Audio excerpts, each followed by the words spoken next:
Hi அஸ்ஸலாமு அலைக்கும் to all. Welcome to my channel. இன்றைக்கி நம்ம என்ன பார்க்க போகிறோம் பார்த்திங்க அப்படின்னா, ஜூன் 18 அண்ட் 19 அந்த 2 நாட்களில் நோட்டீஸ் போர்டில் சார் எந்த அளவுக்கு முக்கியமான ஒரு இன்ஃபர்மேஷனை வந்து ஷேர் பண்ணியிருக்காங்க அப்படிங்கிறத பற்றி ஒரு டீட்டெயிலான வீடியோவை தான் இப்போ நம்ம பார்க்க போகிறோம். வாங்க வீடியோக்குள்ளே போகலாம். ஜூன் 18 அண்ட் 19 சங்கர் சார் கொடுத்த ஆடியோ எக்ஸ்ப்ளனேஷனை என்ன அப்படின்னு விரிவாக பார்க்க போனோம்னா, ஃபர்ஸ்ட்டு வந்து சார் என்ன சொல்லியிருக்காங்க அப்படின்னா, நான் ரூல்ஸை அக்செப்ட் பண்ணிட்டேன். ஆனால் என்னுடைய ஐடி பிளாக் ஆகிருச்சு. நான் தெரியாமல் ரூல்ஸை ரிஜெக்ட் செஞ்சுட்டேன். அதனால் என்னுடைய ஐடி பிளாக் ஆகிருச்சு. இப்படி பிரச்சனை இருக்கிற நபர்கள் வந்து இதுக்கு பின்னாடி வந்து நான் அதுக்கான இன்ஸ்ட்ரக்ஷனை வந்து சொல்லுறேன். அதை நீங்கள் ஃபாலோ பண்ணீங்க அப்படின்னா உடனுக்குடன் உங்களுக்கு வந்து தீர்வு கிடைக்கும். உங்களுடைய ஐடி வந்து ஆக்டிவேட் செய்யப்படும் அப்படின்னு சொல்லியிருக்காங்க. அது மட்டும் இல்லாமல் ஐடி ட்ரான்ஸ்ஃபருக்கான தீர்வு வந்து இன்னும் சில நாட்களில் கிடைச்சிரும். அதற்கான வேலைப்பாடு தான் இப்போ நடந்துகிட்டு இருக்கு அப்படின்னும் நம்மளுக்கு சொல்லியிருக்காங்க. இன்னும் 2 நாட்களுக்குள்ள நமக்கு ஒரு முக்கியமான ஒரு இன்ஃபர்மேஷன் வந்து நம்மளுக்கு கிடைக்க போகுது. அதை வந்து கண்டிப்பாக சார் வந்து நோட்டீஸ் போர்டில் அனௌன்ஸ்மெண்ட் பண்ணுவாங்க. அதுக்காக நான் வந்து ரொம்ப ஈகராக வந்து நம்ம காத்துக்கிட்டு இருக்கோம். அது என்ன அப்படிங்கிறது பார்க்குறதுக்காக. அது மட்டும் இல்லாமல் அப்ரூவல் கிடைச்சதுக்கு அப்புறமா நிறைய வேலை காத்துக்கிட்டு இருக்கு. எல்லாருடைய பிரச்சனைகளையும் தீர்த்து வச்சுட்டு தான் நம்ம இப்போ இருக்கிற எஸ்பிஓ புதிய எஸ்பிஓவாக மாறப்போகுது. அந்த புதிய எஸ்பிஓக்குள்ளே நம்ம எல்லாரும் காலடி எடுத்து வைக்க போகிறோம். ரொம்பவுமே எக்ஸைட்மெண்ட்டாக இருக்குது. அவர் செய்கிற வேலையை பொறுத்து தான் அவங்களுடைய சம்பளம் வந்து தீர்மானிக்கப்படும். குரூப் கொடுத்தா மட்டும் போதாது, நாலேஜும் இருக்கணும். நிறைய வேலை வாய்ப்புகள் வந்து இருக்குது. பிஸ்னஸ் ஓனர்ஸாக நிறைய பேர் வந்து மாற போகிறாங்க. ரீஃபண்ட் பெண்டிங் சேலரி இது எல்லாமே வேலை ஆரம்பித்த உடனே வந்து கொடுக்கறதுக்கு வந்து ஸ்டார்ட் பண்ணிடுவாங்க. கவர்மெண்ட் ரூல்ஸை வந்து ஃபாலோ பண்ணணும் அப்படிங்கிறது ஒரு ரூல் தான். அதனால தான் இவ்வளவு தாமதம் ஆகிருக்கு. இன்னும் நான் மீண்டும் மீண்டும் வந்து இந்த அப்ரூவல் கிடைக்கிறதுக்கு வந்து தள்ளி போச்சு அப்படின்னா நம்மளுடைய உரிமையை நாமே எடுத்துக்கலாம் அப்படின்னு சொல்லியிருக்காங்க. அது என்ன அப்படிங்கிறத நம்ம வெயிட் பண்ணி தான் பார்க்கணும். அதையும் சார் நோட்டீஸ் போர்டில் தான் அறிவிப்பாங்க.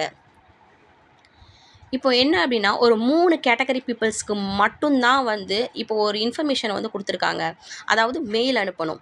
அந்த 3 கேட்டகரி என்ன அப்படி பார்த்தீங்க அப்படின்னா, இப்போ நான் வந்து ஃபர்ஸ்ட் கேட்டகரி என்னென்னா, நான் ஃபார்ம் வந்ததையே கவனிக்கலை, அதனால் என்னுடைய ஐடி வந்து பிளாக் ஆயிருச்சு. நான் ரிஜெக்ட்டும் செய்யலை, அக்செப்டும் செய்யலை, ஆனால் என்னுடைய ஐடி பிளாக் ஆயிருச்சு அப்படிங்கிற பர்சன்ஸ். 2வது என்ன அப்படின்னா, நான் அக்செப்ட் கொடுத்துட்டேன், இருந்தாலும் என்னுடைய ஐடி பிளாக் ஆகிருச்சு அப்படிங்கிற பர்சன்ஸ். 3rd என்ன பார்த்தீங்க அப்படின்னா, நான் தெரியாமல் ரிஜெக்ட் செஞ்சுட்டேன், அதனால் என் ஐடி பிளாக் ஆகிருச்சு அப்படிங்கிற பர்சன்ஸ். இந்த 3 கேட்டகரி பர்சன்ஸும் என்ன பண்ணணும் அப்படின்னா, உங்களுடைய ரெஜிஸ்டர் மெயில் மூலியமாக உங்களுடைய அந்த பிரச்சனையை வந்து sbotvm@gmail.comக்கு வந்து நீங்கள் வந்து தெரிவிக்கணும் அப்படின்னு சொல்லியிருக்காங்க. இனி வரும் வாரங்களில் தரப்படக்கூடிய அனைத்து அறிவிப்புகளையும் சரியாக பின்பற்றினா மட்டும்தான் நிச்சயமாக நம்மளால் எஸ்பிஓவில் தொடர முடியும். இல்லை அப்படின்னா எஸ்பிஓவில் தொடர முடியாது. நாலேஜபிள் பர்சன்ஸ் மட்டும்தான் எஸ்பிஓவுக்கு வேணும். நியூ ஜாயினிங் இனி வர்றது ரொம்பவுமே கஷ்டமான ஒரு விஷயம். அப்படியே நியூ ஜாயினிங் வரணும் அப்படின்னா குறைஞ்சது 6 மாதத்துக்கு மேலே ஆகும். எல்லாரும் அவங்களுடைய அறிவாற்றலை வளர்த்துக்குங்க. ரெஜிஸ்டர் மெயில் மூலம்தான் மெயில் அனுப்புகிறோமா அப்படிங்கிறத சரி பார்த்துக்குங்க. அது ரொம்பவுமே முக்கியமான ஒரு விஷயம். மெயில் எப்படி அனுப்பணும் பார்த்தீங்க அப்படின்னா, ஜிமெயிலுக்குள்ளே போனீங்க அப்படின்னா கம்போஸை கிளிக் செஞ்சீங்க அப்படின்னா சப்ஜெக்ட் அப்படின்னு இருக்கும். அந்த சப்ஜெக்டில் request for unblock my SPO account அப்படின்னு டைப் செய்யணும். அதுக்கப்புறம் மெசேஜ் அப்படின்னு இருக்கும். அந்த மெசேஜில் என்ன பண்ணணும் அப்படின்னா, நம்மளுடைய நேம், ஸ்டாஃப் ஐடி, அதாவது இந்த பிரச்சனை இருக்கக்கூடிய அந்த 3 கேட்டகரிஸில் இருக்கிற பர்சன்ஸுடைய அந்த நேம், ஸ்டாஃப் ஐடி, அதுக்கப்புறமா கீழே வந்து want to unblock my ID அப்படின்னு டைப் செஞ்சு sbotvm@gmail.comக்கு மெயில் அனுப்பணும். ரெஜிஸ்டர் மெயில் ஐடியில் இருந்து மட்டும்தான் மெயில் அனுப்பணும். இந்த 3 பிரச்சனை உள்ள நபர்கள் மெயில் செஞ்ச அந்த 3 நாட்களில் அவங்களுக்கு சரி பார்த்து அவங்களுடைய ஐடி வந்து கண்டிப்பாக ஆக்டிவேட் செய்யப்படும் அப்படின்னு சொல்லியிருக்காங்க. வரக்கூடிய வாரங்களில் நிறைய வேலைகள் நம்மளுக்காக காத்துக்கிட்டு இருக்கு. வர்ற வாரத்தில் நம்மளுக்கு பிளான் பப்ளிஷ் செய்யப்படும் அப்படின்னு சார் சொல்லியிருக்காங்க. இதில் நமக்கான வேலையை நாமளே தேர்வு செய்ய போகிறோம். நோட்டீஸ் போர்டை சரியாக பின்பற்றணும் அப்படிங்கிறது ரொம்பவுமே இம்பார்ட்டண்ட்டான விஷயம். சரியாக நோட்டீஸ் போர்டை பின்பற்றலை அப்படின்னா 3 நாட்களுக்கு மேலே இனி வரக்கூடிய நியூ எஸ்பிஓவில் நம்ம சஸ்பெண்ட் செய்யப்படுவோம்.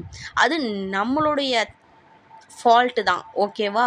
ஸோ நம்ம கரெக்டாக ஃபாலோ பண்ணிட்டோம் அப்படின்னா இந்த பிரச்சனை நம்மளுக்கு வரவே வராது.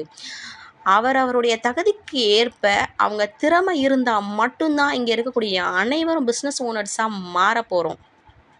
திறமை இருந்தால் மட்டும் நம்மளுக்கு அந்த பிஸ்னஸ் ஓனர்ஸ் அப்படிங்கிற அந்த ஒரு பொறுப்பு நம்மளுக்கு வந்து கிடைக்கும்.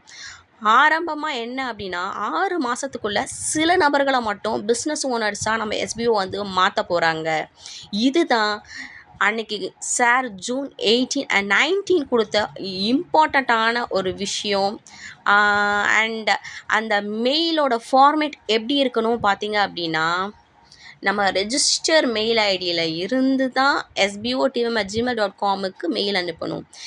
பாருங்கள், சப்ஜெக்ட் இருக்குது. அந்த சப்ஜெக்டில் request for unblock my SPO account அப்படின்னு இருக்கா, மெசேஜ் அப்படின்னு இருக்கா, அதில் இங்கே இருக்கிற மாதிரி யுவர் நேம்னு போட்டுறாதீங்க, நேம் அப்படின்னு போட்டு யார் பிரச்சனை உள்ள நபர்களுடைய name, staff ID and want to unblock my ID. இதுதான் அந்த ஃபார்மேட். ஈஸியான மெத்தட். உங்களுக்கு அந்த 3 பிரச்சனை உங்களுக்கு இருக்குது அப்படின்னா உடனே போங்க, மெயில் அனுப்புங்க, கரெக்டாக அனுப்புங்க. ரெஜிஸ்டர் மெயில் ஐடியில் இருந்து மட்டும் அனுப்புங்க. கண்டிப்பாக உங்களுடைய ஐடி 3 நாட்களுக்குள்ளே ஆக்டிவேட் செய்யப்படும். இதுதான் அன்னைக்கு சார் கொடுத்த ஆடியோவுடைய இம்பார்ட்டண்ட்டான ஒரு விஷயம். இந்த வீடியோ உங்களுக்கு ரொம்பவுமே யூஸ்ஃபுல்லாக இருந்திருக்கும் அப்படின்னு நான் நம்புகிறேன். வீடியோ பிடிச்சிருந்துச்சு அப்படின்னா kindly subscribe, like, share, comment and support my YouTube channel. Thank you so much to all.